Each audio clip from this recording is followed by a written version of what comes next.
dia, senhores, bom dia, senhoras. Esse vídeo hoje é para tratar das reformas religiosas do século XVI. Vamos fazer um resumo porque o assunto é longo e nós precisamos fazer vídeos curtos, então a ideia é fazer um resumo para que você entenda os principais tópicos sobre esse assunto. Hoje, por exemplo, a gente tem inúmeras igrejas cristãs, né?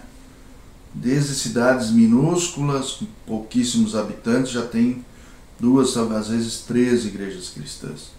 Cidades maiores, então, chegamos a centenas de igrejas. Eu não estou falando do templo, do prédio, estou falando de igrejas, instituições religiosas. E algumas bem diferentes das outras, né? Umas podem isso, na outra não pode aquilo. E se Cristo era um só, de onde é que saem todas essas diferenças? A igreja cristã principia como única até que nós tenhamos um primeiro rompimento. Esse rompimento que nós vamos ter na igreja cristã, nós vamos chamar de Cisma do Oriente, no ano de 1054, onde se cria a igreja ortodoxa e a igreja católica. Então, uma primeira diferenciação baseada em alguns dogmas, né? Algumas questões de que uma aceitava e a outra não, como adoração de imagens, por exemplo. A outra grande separação, e é essa que nos interessa para hoje, vai se dar no século XVI, e é um momento difícil para a Igreja Católica, porque ela já vem desgastada, nós já temos uma mentalidade humanista presente na Europa desde o fim do feudalismo. A igreja vem perdendo espaço, ela começa a ser questionada pela burguesia, já vinha sendo, mas é questionada pela burguesia. A nobreza também é um descontentamento, a igreja tem muitas terras, eles querem para si. E vai surgir um padre, um monge, um doutor em teologia, um homem estudado, que nós chamamos de Martinho Lutero. Ele é um alemão. Na verdade, na época é o Sacro Império Romano Germânico. Vamos chamar de Alemanha, né? Não é Alemanha, mas vamos chamar de Alemanha, fica mais fácil de entender. E este padre, ele vai começar a fazer leituras bíblicas aprofundadas e começa a se questionar, porque algumas coisas não estão como ele acha que deveriam. O posicionamento dos padres com relação ao celibato, que é não ter relações, né? Relações íntimas, casamento, por exemplo, e filhos. A questão da própria igreja, que autoriza a simonia, que é a venda de artigos sagrados, né? Pedaço da cruz, umas coisas que ele sabe que não são verdadeiras. E a posição do papado, do Papa. E esse questionamento leva ele, então, até Roma. Lá ele encontra horrores, né? Aí lá a coisa não é como ele achava, né? Que funcionava na igreja. E então, quando ele volta para a Alemanha, ele começa um trabalho de divulgação de que há muitas coisas erradas dentro da igreja. E que a igreja deve seguir as escrituras sagradas. E não interpretações que ele considera erradas. E o grande ponto da divergência de Lutero com a igreja vai estar baseado na venda de indulgências. Indulgência é o perdão dos pecados. O perdão dos pecados, em determinado momento, o Papa autoriza que se pague pelo perdão. Pague mesmo, dinheiro. Né? Então, para construir a Basílica em Roma, no Vaticano, a igreja sai, Europa afora ou Europa adentro, como eu preferir, arrecadando dinheiro. Então as pessoas davam dinheiro e tinham os seus perdão dos seus pecados, ou a alma dos seus antepassados era perdoada ou ia para o paraíso, enfim, questões de igreja. O Lutero fica louco com isso tudo, e aí ele protesta e escreve as 95 teses, são 95 coisas que ele achava errado. Ele põe na porta da igreja, Catedral de Wittenberg, onde ele era padre. E isso vai gerar na igreja um descontentamento muito grande, né? Ele é chamado então para um julgamento, onde ele é forçado a abrir mão de tudo que ele escreveu, porque foram vários escritos. Ele se nega a fazer isso, ele é excomungado pelo Papa e passa a ser perseguido pela igreja. Vão matar o Lutero, não é que essa conversinha. A igreja queria matar o Lutero. Professor, a igreja mata. A igreja matou muito mais do que uns matadores que a gente conhece por aí, né? Bom, o vídeo não é para falar mal da igreja. Então, o Lutero se refugia, né? A nobreza protege ele e ele cria uma nova religião.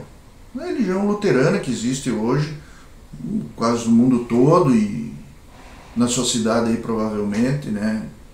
São as igrejas luteranas. Nessa igreja luterana, a primeira questão que mais interessa para o Lutero é que as pessoas possam ler a Bíblia. Mas a Bíblia era escrita em latim. Vou exagerar aqui, mas tirando os padres, ninguém lia latim. A igreja não queria que a Bíblia chegasse aos fiéis, porque geraria interpretações. E o Lutero, ao contrário, ele queria que a Bíblia chegasse para que cada um fizesse o seu estudo com relação à Bíblia. Então ele transcreve a Bíblia do grego para o alemão. E começam-se então a produzir Bíblias e Bíblias em alemão para que esse povo pudesse ler. A Igreja Católica fica louca, né? A Igreja Católica surta com isso. Também algumas coisas, algumas diferenças, né? A Igreja Luterana só tem batismo e Eucaristia como sacramento, uma mudança muito grande que, com relação aos sacerdotes, né? A Igreja Luterana admite mulheres, a Igreja Católica até hoje não, né? A Igreja Luterana admite mulheres ministrando sacramentos, e ela inova no sentido de que até é indicado que os sacerdotes, que chamam de pastores, casem, ou pastoras, casem e tenham filhos, né? Lutero vai dizer que eles tendo filhos, eles conseguem entender melhor a família, e com isso eles vão poder ajudar melhor os seus fiéis, né? Não há hierarquia nessa igreja, não tem bispo, cardeal, não sei o quê, né? E papa, né? Uma igreja horizontal, claro que tem as lideranças, né? E nessa caminhada toda, essa igreja, essa proposta de Lutero, que ainda não era uma igreja, ela vai caminhando pela Europa no primeiro momento. Nessa caminhada pela Europa, vai encontrar em João Calvino, esse é o nome aportuguesado, né? O João Calvino vai pegar todo esse escopo, toda essa estrutura que o Lutero montou, e vai criar uma segunda igreja cristã, aliás, já seria a quarta igreja cristã. Tínhamos a ortodoxa, a católica, a luterana e agora a calvinista.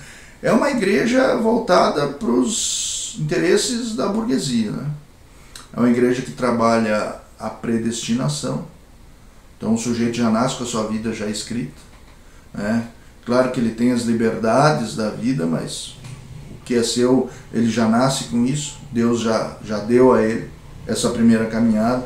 E aí, para justificar que alguns fiéis vão dizer, eu sou pobre e o fulano é rico, e como é que isso pode? Então, é Deus que escolhe essas coisas. É uma igreja que não permite, é pecado grave a vagabundagem. O cidadão tem que trabalhar, ele não tem muita escolha, e aí não pode jogar, tem que dormir cedo, para que o fiel seja um trabalhador que esteja sempre atento. E a grande riqueza dessa igreja é a prosperidade econômica. E por isso que tem aí milhares, pelo menos centenas de igrejas trabalhando nesse caminho hoje. A gente tem no Brasil isso muito claro, né? Prosperidade econômica. O cidadão dá dinheiro para a igreja e Deus dá a ele tudo isso multiplicado, né? Não vamos aqui trabalhar sobre a fé, isso seria um outro vídeo, né? Mas essas igrejas trabalham muito na prosperidade econômica do fiel, do seguidor daquele culto, daquela seita, enfim. O Calvino vai trabalhar isso também, né? E aí algumas pessoas vão conseguir alguma prosperidade e vão disseminando, espalhando essa ideia, né? E essa igreja avança então e para a França. Na França os calvinistas vão ser conhecidos como huguenotes. A igreja avança para os Países Baixos, onde eles vão ser chamados de presbiterianos, e na Inglaterra, onde serão conhecidos como puritanos. E com isso, a igreja vai chegar em outros locais, porque a partir da Inglaterra ela chega na América do Norte, e aí, enfim, se criam outras e outras religiões, todas tendo como um eixo principal o calvinismo. E um terceiro momento dessa ruptura e criação de novas religiões é quando o Henrique VIII, que dizem que eu sou parecido com ele, mas é o contrário, é ele que parece comigo. Vou deixar a imagem aqui, vai poder tirar suas próprias conclusões. O Henrique VIII, que não consegue a separação da sua esposa para poder casar de novo, porque a esposa não lhe dá filhos, não vou entrar também nesses detalhes, teria um vídeo só para isso.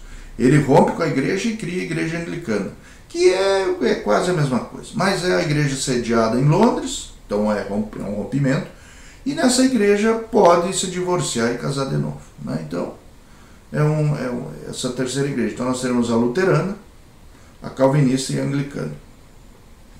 E o que a igreja católica vai fazer? Vai ficar de braços cruzados? Não vai ficar de braços cruzados.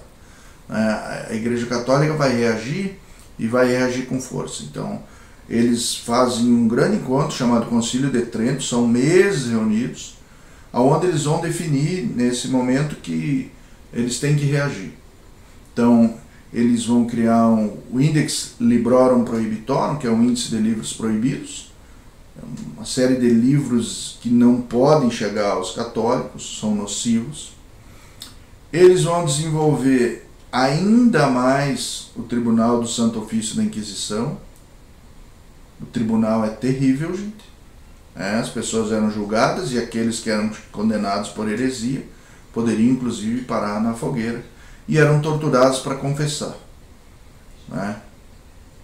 Aqui você está vendo uma foto onde alguns anos atrás eu estive numa exposição desses instrumentos. Aqui eu estou ao lado da donzela de ferro da Iron Maiden. É terrível, gente. Chegar nesses instrumentos tem sangue, enfim, é terrível. E a igreja também vai lançar um braço muito longo, que é a Companhia de Jesus, para converter novos fiéis ao catolicismo, para compensar aqueles que estavam sendo perdidos na Europa. Aqui no Brasil, as missões jesuíticas são amplas, né? De norte a sul do Rio Grande do Sul, a Amazônia, nós tivemos padres jesuítas convertendo os índios. Esse braço chega no mundo inteiro, na África, na Ásia, enfim, na América do Norte. A igreja contra-ataca, e com força. Esse contra-ataque a gente conhece como contra-reforma. Esse é um grande momento para o mundo ocidental, pelo menos no aspecto religioso, e esse foi um resumo, porque ao longo do vídeo vocês viram que eu deixei muito superficial tudo, porque para explicar isso leva 1 hora pelo menos. A ideia é fazer um resumo, porque aí vocês já vão fazendo leituras e assistindo outros vídeos, enfim, e podemos tirar dúvidas nos comentários ou como vocês acharem melhor, para que a gente possa ir desenvolvendo, ampliando e aprofundando os nossos conhecimentos sobre as reformas protestantes. Valeu, pessoal!